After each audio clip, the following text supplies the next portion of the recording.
We kick off with perhaps the most science fiction-related project, the airborne laser. This device is mounted onto an aircraft and is primarily used as a defense against incoming missiles. The laser is able to burn a hole into the metal of the missile, leading to mechanical failure. As the Gulf War got underway in 1990 with the rise of Scud missiles, the U.S. began a project to implement this technology in the modern age. There had been other attempts, but those projects were decades old by that point. By 2002, the Boeing YEL-1, which had airborne laser in its later features, took its first flight. However, in 2011, the project was canceled due to the lack of progress and the amount of money spent. By 2014, the Boeing was retired and stripped for parts. Over its lifetime, the project cost an estimated $5.2 billion. During 1982, the U.S. Army created the Light Helicopter Experimental Program. The plan was to create a modern stealth and attack aircraft. By 1991, the contract was awarded to the Boeing Sikorsky team at the cost of $2.8 billion. They went to work on creating the RAH-66 Comanche. In 1996, the first flight was conducted successfully.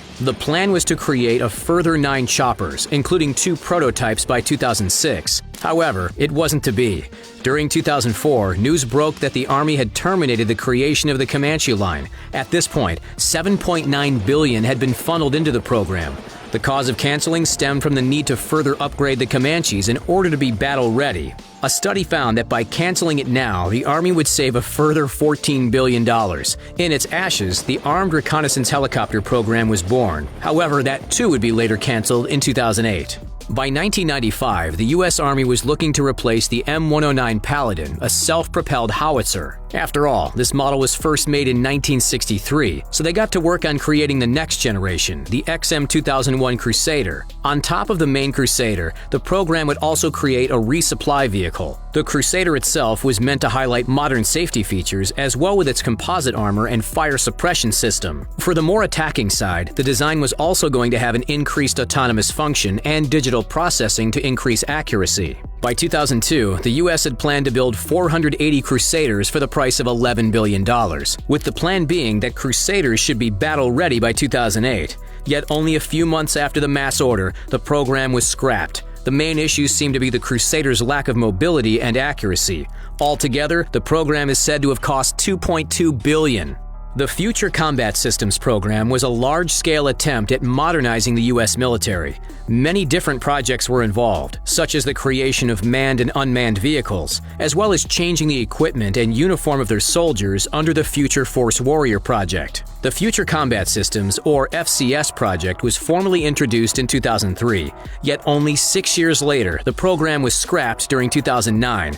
The FCS project was meant to last until 2030. However, after $18.1 billion was plowed into it, with little progress, the project was pulled. Afterwards, the various projects within the FCS were allocated to different programs. The Ground Combat Vehicle Program, as the name suggests, was in charge of the vehicle aspects. That too was later canceled. It's believed that similar modernizing and canceled programs like the FCS has cost around $32 billion between 1995 and 2018.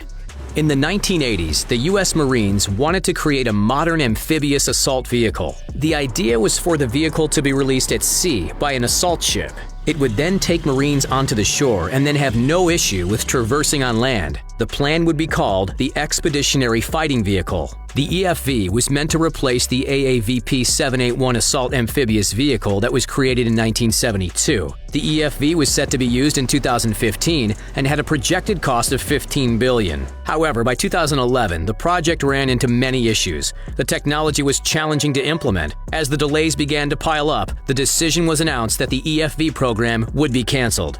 By that time, $3.3 billion had already been spent. The program was later replaced with the Amphibious Combat Vehicle Project, with BAE Systems and Iveco winning the contract in 2018.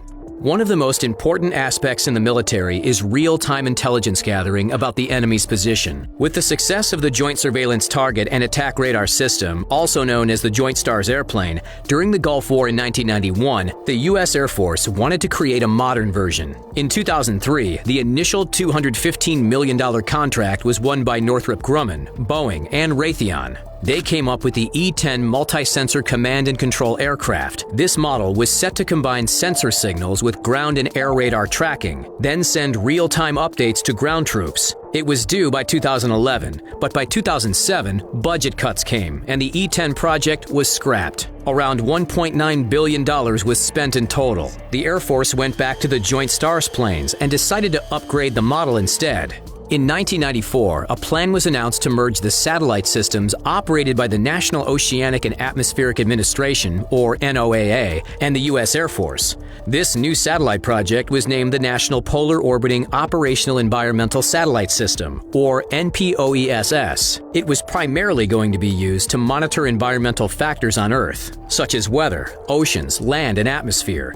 This merger was meant to save the U.S. billions of dollars. The first NPOESS satellite was penciled in to be launched in 2013. However, there were regular delays in its production. As a result, the cost began to skyrocket. In 2010, the U.S. government announced the NPOESS project was to be canceled. At this point, $5.8 billion had been spent on the failed concept. The project was then split into other programs, one of which was the Defense Weather Satellite System. This too was later canceled in 2012 and replaced by another program variation. On top of using the Air Force One airplane, the U.S. president also has Marine One in the shape of a helicopter. In 2005, plans went ahead to create a new fleet for Marine One.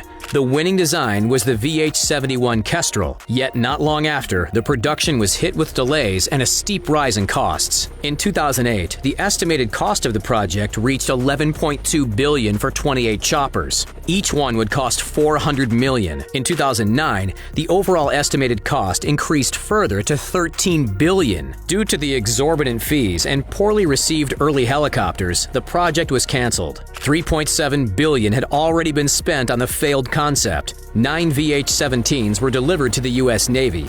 As a way to recoup some of the lost money, in 2011, the U.S. sold the somewhat completed helicopters to Canada for $164 million. They plan to use the VH-71s as spare parts for their CH-149 Cormorant fleet.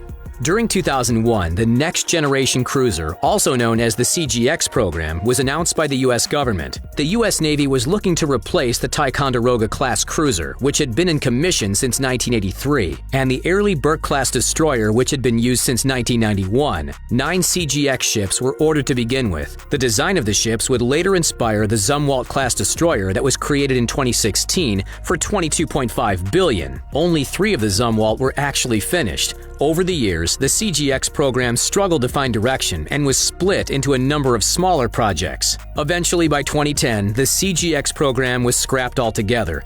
Around $200 million had been spent on it up to that point. Instead, the U.S. decided to purchase additional, more modern versions of the Airlie Burke-class destroyer.